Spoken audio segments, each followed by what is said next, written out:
All right, let's dive into one of Europe's most complex and honestly fascinating stories, the history of Germany.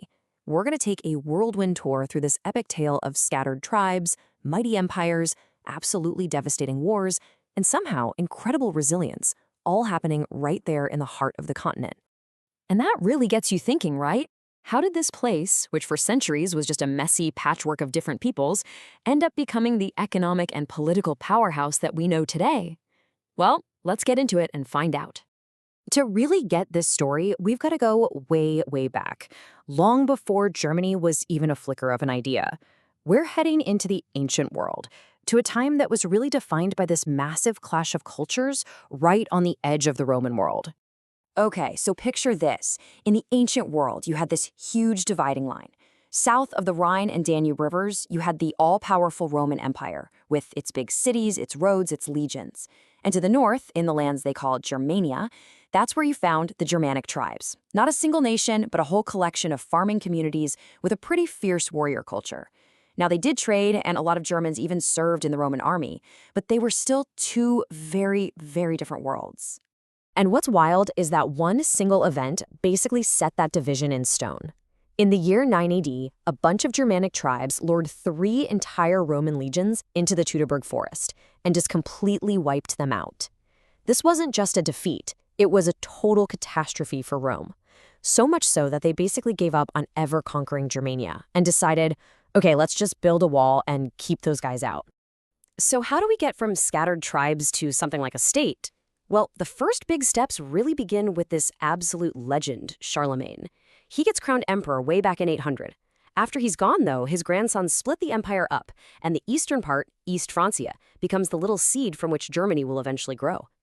Then, fast forward to 962, a guy named Otto the Great brings back the emperor title, kicking off the Holy Roman Empire, this huge German-focused thing that's going to be a major player in Europe for centuries. But here's the thing about the Holy Roman Empire. Its unity was always kind of shaky, and now we're going to see how that fragile setup gets completely shattered by some powerful new forces, starting with a revolution in faith that's going to tear the German lands right in two. And the really critical thing here is that this massive, continent-shaking change was started by just one person, a German monk named Martin Luther. In 1517, he calls out the Catholic Church, and thanks to the brand new printing press, his ideas spread like wildfire. The empire just splits down the middle. All the German princes and cities have to pick a side. Are you Protestant or are you Catholic? It was a massive deal. These religious tensions just simmered for about a century before they finally exploded into the 30 Years' War. And the numbers here are just mind-boggling. Up to 8 million dead. This wasn't just a German civil war. Armies from all over Europe marched back and forth across German lands, just leaving total devastation behind. It was a trauma that was burned into the German memory for generations. So, after all that chaos, the old empire is left super weak and broken up. But out of the ashes, 2 major German-speaking powers start to rise, and a new rivalry begins. Down south, you have the old-school Habsburgs in Austria. They're the traditional emperors. But up north, a tough, ambitious new challenger shows up, the lean, mean, militaristic Kingdom of Prussia. Their fight for dominance is going to define the next 100 years. By this point, the old Holy Roman Empire is basically a ghost. But there's a powerful new idea blowing through Europe: nationalism.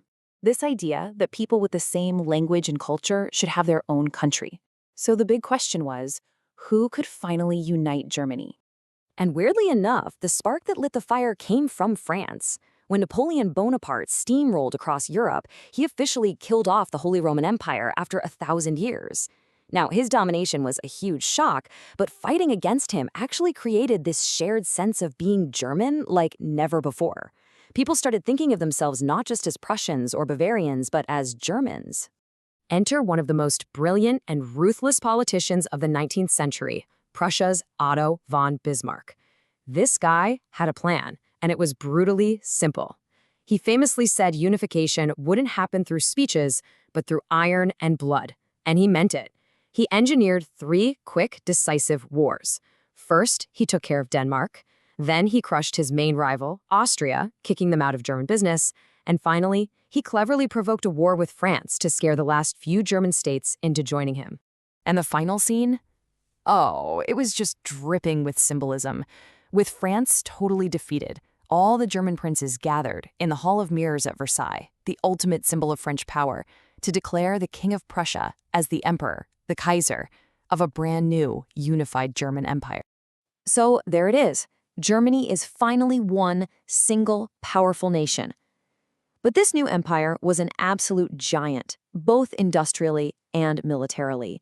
And pretty soon, its ambitions would put it on a collision course with the rest of the world, leading to two of the worst catastrophes in human history. Yeah, the careful balance that Bismarck had built just didn't last. The new Kaiser, Wilhelm II, fired the old chancellor and took Germany on a much more aggressive path. He wanted a global empire, a place in the sun, which meant building a massive navy to challenge Britain. This policy totally freaked out the other powers in Europe, kicking off a huge arms race and creating this powder keg of rival alliances. And in 1914, that powder keg exploded. World War I. After 4 years of horrific fighting, Germany was defeated. The peace treaty that followed, the Treaty of Versailles, was seen as incredibly harsh. Germany had to take all the blame, pay a mountain of money, give up territory, and shrink its military to almost nothing. For many Germans, it felt like a national humiliation. And you take that deep feeling of resentment, you add the political chaos of the new German government, and then you throw in the Great Depression, which caused economic collapse. Well, you've got a perfect storm.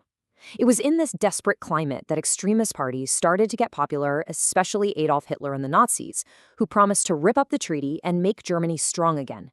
And in 1933, he became chancellor. Once Hitler had power, he moved with terrifying speed. He destroyed democracy, started a massive rearmament program that broke all the rules of the treaty, and began swallowing up neighboring lands. The invasion of Poland on September 1st, 1939, was the last straw. 2 days later, Britain and France declared war, and the world was plunged into its second and even deadlier World War. By 1945, Germany was once again in ruins, totally defeated. But this time, it wouldn't just be punished. It was basically erased from the map as a unified country. The victorious Allies carved it up, and it became the absolute front line of a brand new global conflict, the Cold War. And that division became official in 1949. You had two Germanys. In the West, you had the Federal Republic of Germany, a capitalist democracy backed by the US and its allies.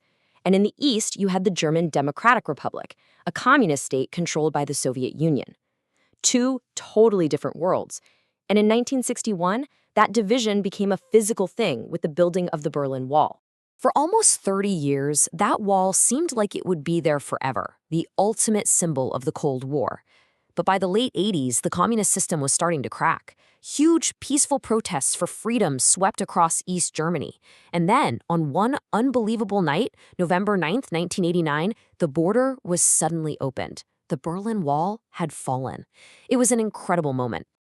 The fall of the wall just opened the floodgates. Things happened so fast. And in less than a year, the process was complete. East Germany was dissolved, and its states officially joined West Germany. After more than 40 years of division, Germany was one country again. And that's really the crucial takeaway from this recent history. The sheer scale of the turnaround. I mean, think about it. The nation that was literally the epicenter of 2 world wars and the Cold War has completely reinvented itself. Today, a unified Germany is a stable democracy, the powerhouse economy of Europe, and a major voice for peace in the world. Which brings us right back to where we are now. This incredible, chaotic journey through division, unity, catastrophe, and renewal has brought Germany to this point. And it leaves us with a pretty big question to ponder. For a nation that was defined by conflict for so long, has it finally found a lasting peace?